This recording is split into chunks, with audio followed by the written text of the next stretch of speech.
इस कहानी में हर किस्सा या तो मौत से शुरू होता है या मौत पर खत्म होता है। आज हम बात करने वाले हैं एक ऐसी फिल्म की जिसमें 6 अलग अलग कहानियां हैं। हर कहानी में छुपा है अकेलापन, बदला, लालच और कड़वा सच। सुनने में ये कहानियां सादी लग सकती हैं, लेकिन हर एक आपको अंदर तक झकझोर देगी। चलिए शुरू करते हैं। दूर पश्चिम में एक धूप वाली दोपहर है और बस्टर स्क्रग्स अपने घोड़े पर सुनसान जगह से जा रहा है। वो देखने में एक खुश मिजाज गाने वाला चरवाहा लगता है, लेकिन सच तो ये है कि वो इलाके का सबसे खतरनाक आदमी है जिसके ऊपर बड़ा इनाम रखा गया है। रास्ते में उसे एक शराब की दुकान मिलती है जहां वो पीने के लिए रुकता है, लेकिन बारटेंडर उसे व्हिस्की देने से मना कर देता है क्योंकि वो एक बंद किया हुआ ड्रिंक है और इसलिए सिर्फ बुरे लोगों को ही मिलेगी। बस्टर ये समझाने की कोशिश करता है कि उसे उसके साफ सुथरे चेहरे और हंसमुख स्वभाव से नहीं आंकना चाहिए क्योंकि वो भी एक बुरा आदमी है, लेकिन कोई उसकी बात नहीं मानता और एक चरवाहा तो उसे लात मारकर बाहर निकालने के लिए लड़ने को भी तैयार हो जाता है। ये चरवाहा जल्दी ही समझ जाता है कि उसने किसे कम आंका क्योंकि बस्टर बहुत तेज है और 1 सेकंड में अपनी बंदूक निकालकर शराब की दुकान में हर एक आदमी को गोली मार देता है। इसके बाद बस्टर थोड़ी दूर और जाता है जब तक कि वो फ्रेंचमैन गुल्च नाम के एक ऐसे शहर में नहीं पहुंच जाता जहां वो पहले कभी नहीं गया था। उसका पहला पड़ाव वहां का सैलून है जहां उसे हथियार रखने की मनाही के चलते अपने सारे हथियार दरवाजे पर छोड़ने पड़ते हैं। फिर वो पास के एक टेबल पर पोकर के खेल में शामिल हो जाता है इस शर्त पर कि वो उस खिलाड़ी के पत्ते लेगा जो अभी अभी गया है। बदकिस्मती से जब बस्टर पत्ते देखता है तो उसे पता चलता है कि आखिरी खिलाड़ी इसलिए चला गया क्योंकि उसके पास डेड मैन्स हैंड था और वो उसे खेलने से मना कर देता है, जिससे दूसरे खिलाड़ी खासकर डरावना जो गुस्सा हो जाते हैं। खुद को नियमों से ऊपर समझते हुए जो बस्टर को डराने के लिए अपनी छिपी हुई बंदूक निकाल लेता है, लेकिन वो जल्दी से टेबल पर एक डीली तख्ती को लात मारकर बंदूक को मारकर उसके मालिक की तरफ घुमाकर अपना बचाव करता है, जिससे जो तुरंत मर जाता है। इस घटना से सैलून में बहुत तनाव हो जाता है, इसलिए बस्टर जो के बारे में उसी वक्त एक गाना बनाकर गाने लगता है, जिससे सभी लोग साथ में गाने और नाचने लगते हैं। उनकी ये खुशी अचानक जो के भाई से रुक जाती है, जिसे पता चल गया है कि क्या हुआ था और वो बदला लेने के लिए बस्टर को लड़ने की चुनौती देता है। एक बार फिर बस्टर साबित करता है कि वो इलाके का सबसे तेज बंदूक चलाने वाला है और उस आदमी की हर उंगली को अच्छे से शूट करने के बाद वो आखिर में उसे सिर्फ दिखाने के लिए शीशे में देखकर मार डालता है। बस्टर हमेशा की तरह खुश और घमंडी महसूस कर रहा होता है जब अचानक एक और गाने वाला चरवाहा शहर में आता है। ये एक बच्चा है जो बस्टर को लड़ने के लिए चुनौती देता है। ये मुकाबला पिछले वाले से भी तेज होता है, लेकिन इस बार बस्टर मर जाता है क्योंकि आखिरकार उसे कोई ऐसा मिल गया है जो उससे तेज है। जैसे ही उसकी जान निकलती है, बस्टर मानता है कि उसे ये पहले ही समझ लेना चाहिए था क्योंकि आप हमेशा सबसे ऊपर नहीं रह सकते, और वो बच्चे के गाने में भी साथ गाता है। इस बीच न्यू मैक्सिको में एक जवान चरवाहा एक सुनसान बैंक ढूंढता है और उसे लूटने की कोशिश करता है। बैंक का क्लर्क मदद करने का नाटक करता है और पैसे लेने के लिए झुकता है, लेकिन असल में वो भागने से पहले ध्यान भटकाने के लिए अपने छिपे हुए हथियार चलाने की तैयारी कर रहा होता है। चरवाहा गोलियों से बच जाता है और बिना देर किए कैश बॉक्स से पैसे निकाल लेता है, लेकिन जैसे ही वो बाहर भागता है, क्लर्क उस पर गोली चला देता है और उसे एक कुएं के पीछे छिपने पर मजबूर कर देता है। चरवाहा वापस गोली चलाने की कोशिश करता है, लेकिन उसके सारे प्रयास बेकार जाते हैं। बैंकर ने अपने शरीर को बर्तनों और पैनों से ढक लिया है जो सभी गोलियों को मोड़ देते हैं। इस फालतू सुरक्षा की वजह से क्लर्क इतना करीब आने में कामयाब हो जाता है कि चरवाहे को बेहोश कर देता है। जब चरवाहा कुछ घंटों बाद उठता है तो वो खुद को एक पेड़ से बंधा हुआ पाता है और उसके हाथ उसके घोड़े की काठी से बंधे होते हैं। पता चलता है कि एक दल ने उसे पहले ही दोषी मान लिया है और मौत की सजा सुना दी है, इसलिए ये चरवाहे के आखिरी शब्द कहने का मौका है। हालांकि चरवाहा कुछ कह पाता उससे पहले ही उन पर कोमांचे योद्धाओं के एक झुंड ने हमला कर दिया जो जल्दी से पूरे दल को मार डालते हैं, लेकिन चरवाहे को उसके घोड़े पर छोड़ देते हैं, ये सोचकर कि उसे धीरे धीरे तकलीफ देना मजेदार होगा। चरवाहा कुछ घंटे अपने घोड़े पर बिताता है और जानवर को ज्यादा दूर जाने और अपनी मौत को बुलाने से रोकने की पूरी कोशिश करता है। आखिरकार चरवाहे की किस्मत खुलती है और उसे एक पशुपालक मिल जाता है जो रस्सी काटकर उसे आजाद कर देता है और उसे सुरक्षा के लिए अपने साथ ले जाने की इजाजत देता है। 1 घंटा भी नहीं बीतता कि चरवाहे को पता चलता है कि वो उतना भाग्यशाली नहीं है जितना उसने सोचा था। पशुपालक असल में एक चोर है और जब एक और दल उन्हें ढूंढ लेता है तो वो भाग जाता है, जबकि चरवाहा फिर से पकड़ा जाता है। कुछ देर बाद चरवाहे को शहर ले जाया जाता है जहाँ उसे जज द्वारा दोषी ठहराया जाता है और फांसी पर लटका दिया जाता है। अंत का इंतजार करते हुए वो भीड़ में एक जवान औरत को देखने पर ध्यान लगाता है ताकि मरने से पहले वो आखिरी खूबसूरत नजारा देख सके।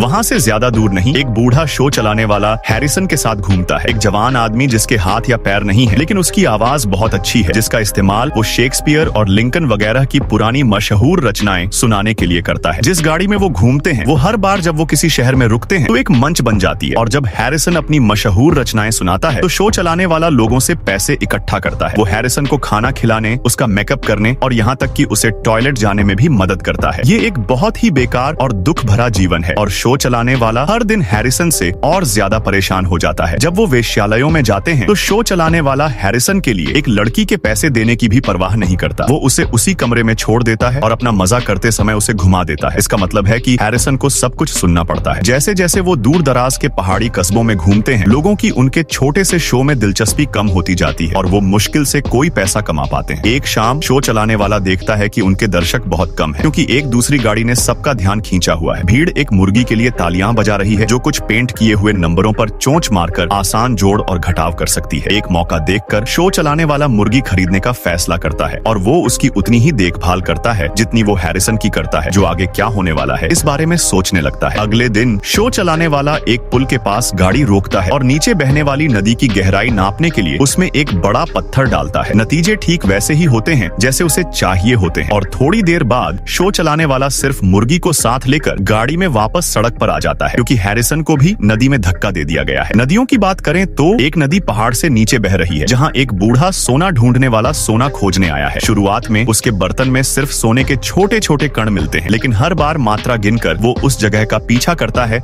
जहाँ उसे सोना मिलना चाहिए। वो आदमी नदी के किनारे डेरा भी डालता है और मछली पकड़कर और पक्षियों के घोंसलों से अंडे चुराकर जिंदा रहता है। कई दिनों तक छोटे छोटे गड्ढे खोदने के बाद वो सोने के स्रोत का पता लगाने में कामयाब हो जाता है और गहराई से खुदाई शुरू कर देता है। उसकी गिनती एकदम सही निकलती है और आखिरकार उसे सोने की एक बड़ी खान मिलती है जो उसे अमीर बना देगी। लेकिन बदकिस्मती से जश्न मनाने का वक्त नहीं होता। एक जवान आदमी जो उसका पीछा कर रहा होता है करीब आता है और उसे गोली मार देता है। खुशी में एक सिगरेट बनाने के बाद जवान आदमी लाश को हटाने के लिए गड्ढे में कूदता है, लेकिन बूढ़े आदमी द्वारा उस पर हमला कर दिया जाता है जो सिर्फ मरने का नाटक कर रहा था। बूढ़ा आदमी अपनी बंदूक के लिए उस लड़के से हाथापाई करता है और उसे मार डालता है। फिर वो उसके शरीर की जांच करता है और पक्का करता है कि गोली सीधी लगी थी, वो उसकी पीठ से निकली और किसी जरूरी जगह पर नहीं लगी। घाव पर पट्टी बांधने के बाद बूढ़ा आदमी सोने की खुदाई पूरी करता है। जवान आदमी को गड्ढे में दफनाता है और अपनी नई दौलत के साथ एक घोड़े पर सवार होकर घाटी छोड़ देता है। इस बीच भाई बहन एलिस और गिलबर्ट एक वैगन ट्रेन में शामिल हो गए हैं जो ऑरेगन ट्रेल पार कर रही है। गिलबर्ट बिल्कुल अच्छा बिजनेसमैन नहीं है, लेकिन वो दावा करता है कि उसने एक नए बिजनेस पार्टनर से बात की है जो ऑरेगन पहुंचने पर उसकी बहन से शादी करने को तैयार है। उनके साथ गिलबर्ट का कुत्ता प्रेसिडेंट पियर्स भी घूम रहा है, जिसे बाकी यात्रियों द्वारा उसकी लगातार भौंकने की वजह से बहुत परेशान करने वाला माना जाता है। यात्रा शुरू होने के कुछ ही देर बाद गिलबर्ट को जोरदार खांसी आती है और हैजा से उसकी मौत हो जाती है। वैगन ट्रेन के लीडर बिली और आर्थर एलिस को उसे दफनाने में मदद करते हैं, उससे ये पूछने के बाद कि क्या वो उनके साथ आगे जाना चाहती है या घर वापस जाएगी। ये महसूस करते हुए कि उसके पास वापस जाने के लिए कुछ नहीं है, एलिस ऑरेगन में अपनी किस्मत आजमाने के लिए उनके साथ रहने को मान जाती है। अगले दिन एलिस को और बुरी खबर मिलती है। गिलबर्ट ने जिस लड़के को उनका वैगन चलाने के लिए रखा था वो दावा करता है कि उसे $400 देने का वादा किया गया था और वो आधी रकम रास्ते के आधे पड़ाव पर पहुंचने पर मिलने की उम्मीद करता है। एलिस के पास पैसे नहीं है और अगर उसके भाई के पास कोई पैसा था भी तो वो उसके कोट में रह गया था जो अब उसके साथ दफन है। अब वापस जाने के लिए बहुत दूर है, इसलिए एलिस आर्थर और बिली से सलाह मांगती है और आदमी बताते हैं कि ये मजदूरी बहुत ज्यादा है, जरूर आम से ज्यादा है। एलिस सोचती है कि ये गिलबर्ट की गलती है क्योंकि वो एक बुरा बिजनेसमैन था, लेकिन बिली सोचता है कि लड़का झूठ बोल रहा होगा, इसलिए वो उसे सलाह देता है कि अभी उसे इग्नोर करे और जब वो आधे रास्ते पर पहुंचेंगे तो वो उसे सच कबूल करवाने के लिए डराने की कोशिश करेगा। क्योंकि प्रेसिडेंट पियर्स के बारे में लगातार शिकायतें आ रही हैं और एलिस उसकी जिम्मेदारी नहीं लेना चाहती क्योंकि वो उसका नहीं है। गिलबर्ट भी उसे कुत्ते से छुटकारा दिलाने में मदद करता है, उसे घाटी के बीच में ले जाकर और आसमान में गोली चलाकर उसे डरा देता है। यात्रा बिना किसी परेशानी के जारी रहती है और एलिस और बिली को एक साथ कुछ वक्त बिताने का मौका मिलता है, जिससे उन्हें पता चलता है कि वो कई बातों पर एक जैसा सोचते हैं। जब किराए पर रखा गया लड़का अपने पैसे की पक्की खबर मांगता है तो बिली उससे बात करने की कोशिश करता है और नाकाम रहता है, इसलिए वो एलिस को एक दूसरा तरीका बताता है। चूंकि वो कुछ वक्त से वैगन ट्रेन से रिटायर होने के बारे में सोच रहा है, इसलिए वो एलिस से शादी करने के लिए कहता है ताकि वो गिलबर्ट को मरा हुआ मान सके और एक अच्छा परिवार बना सके। एलिस ये सुनकर काफी हैरान होती है, लेकिन उसे बिली भी अच्छा लगने लगा है और वो उसका प्रस्ताव मान लेती है। कुछ दिन बाद आर्थर इलाके में मिले नए पैरों के निशान के बारे में परेशान होता है और अपने यात्रियों की जांच करता है तो पता चलता है कि एलिस गायब है। पता चलता है कि उसने पास में प्रेसिडेंट पियर्स की आवाज सुनी और उसे कुछ प्रेरी कुत्तों पर भौंकते हुए देखने चली गई, जिससे वो वैगन ट्रेन से ज्यादा दूर निकल गई जितना उसे अंदाजा था। आर्थर उसे ढूंढता है और उसे जितनी जल्दी हो सके वापस लाने की कोशिश करता है, लेकिन दुख की बात है कि वो काफी तेज नहीं होते हैं और उन पर कुछ देसी लोगों के एक दल द्वारा हमला कर दिया जाता है। चूंकि उसके पास 2 हथियार हैं, आर्थर एक का इस्तेमाल अपना बचाव करने के लिए करता है और दूसरा एलिस को देता है, उसे ये कहते हुए कि अगर वो मारा जाता है तो वो खुद को खत्म कर ले, क्योंकि देसी लोगों द्वारा पकड़े जाने से मौत बेहतर है, जो उसे बहुत दर्दनाक सजा देंगे। आर्थर असल में काफी अच्छा बंदूक चलाने वाला है और सटीक गोलियों से देसी लोगों को डराने में कामयाब हो जाता है। लेकिन जब वो सोचता है कि सब कुछ खत्म हो गया है तो एक योद्धा उसे अचानक पकड़ लेता है और एक तेज वार से उसे गिरा देता है। बेहोश होने का नाटक करते हुए आर्थर देसी आदमी के करीब आने का इंतजार करता है और उसे गोली मार देता है। फिर एलिस के पास लौटता है तो उसे सबसे बुरी खबर मिलती है। उसने भी सोचा था कि वो मर गया है और उसने पिस्तौल का इस्तेमाल ठीक वैसे ही किया जैसे उसने उसे बताया था। अपना कोट उस पर डालकर आर्थर प्रेसिडेंट पियर्स के साथ वैगन ट्रेन की ओर वापस जाने लगता है, ये सोचते हुए कि वो बिली को क्या बताएगा। एक अलग सड़क पर 5 लोग एक स्टेज कोच में फोर्ट मॉर्गन जा रहे हैं। ज्यादातर सवारी के दौरान गाने के बाद, जिससे सवार सभी लोग परेशान हो जाते हैं। थिगपेन बताता है कि वो और उसका साथी क्लेरेंस अक्सर इस रास्ते पर सामान ले जाते हुए घूमते हैं, कोच की छत पर किसी चीज का जिक्र करते हुए, लेकिन ये बताए बिना कि वो क्या है। अब जब थिगपेन ने आखिरकार गाना बंद कर दिया है तो यात्रियों के बीच बातचीत शुरू हो जाती है, जिससे फर ट्रैपर अपनी हंकपापा औरत के साथ अपने पुराने रिश्ते के बारे में बात करता है, जो तब भी अच्छा चला जब वो एक दूसरे की भाषा नहीं बोल सकते थे, क्योंकि वो सोचता है कि सभी लोग अपनी बुनियादी जरूरतों में एक जैसे होते हैं। लेडी बैटजेमैन, एक पक्की ईसाई, इस विचार से नाराज है और सभी को याद दिलाती है कि सिर्फ 2 तरह के लोग होते हैं, अच्छे और बुरे। इससे इंसानी स्वभाव के बारे में एक बहस छिड़ जाती है, जिसमें फ्रांसीसी रेने भी शामिल हो जाता है। लेकिन थिगपेन और क्लेरेंस सिर्फ कभी कभार कुछ कहते हैं, मजे से देखना पसंद करते हैं। जब रेने सवाल करता है कि क्या लेडी बैटजेमैन अपने पति के प्रति वफादार रही है जबकि वो 2 साल से अलग रह रही हैं, तो लेडी बैटजेमैन इतनी गुस्सा हो जाती है कि उन्हें द्वारा पड़ जाता है। खिड़की से अपना सिर बाहर निकालकर रेने कोच को रोकने के लिए कहने की कोशिश करता है, लेकिन कोई फायदा नहीं होता, जिससे थिगपेन को ये समझाना पड़ता है कि कंपनी का नियम है कि कोच किसी भी वजह से नहीं रुकेगा। लेडी बैटजेमैन को शांत करने के लिए क्लेरेंस एक दुख भरा लोकगीत गाने का फैसला करता है, जो औरत की सफलता पूर्वक मदद करता है, लेकिन थिगपेन को रुला भी देता है। इन रहस्यमय आदमियों के बारे में जानने की इच्छा रखते हुए ट्रैपर उनसे पूछता है कि उनका असली काम क्या है, और थिगपेन बताता है कि वो इनाम के शिकारी हैं। उनकी टीम वर्क कमाल की है। थिगपेन कहानियों से अपने शिकार का ध्यान भटकाता है, जबकि क्लेरेंस जल्दी से उन्हें मार देता है। थिगपेन ये भी मानता है कि उसे उन्हें मरते हुए देखना अच्छा लगता है, क्योंकि उनके शिकार के चेहरे के भाव में कुछ खूबसूरत होता है। ये सुनकर जाहिर तौर पर बाकी 3 यात्री डर जाते हैं, जो अब इस बात से डर रहे हैं कि उनकी मंजिल पर उनका क्या इंतजार कर रहा है। एक बार जब कोच फोर्ट मॉर्गन पहुंच जाता है तो थिगपेन और क्लेरेंस अपना सामान, जो कि एक लाश निकलती है, पकड़ लेते हैं और उस होटल में घुस जाते हैं जहां सभी ठहरे हुए हैं। रेने,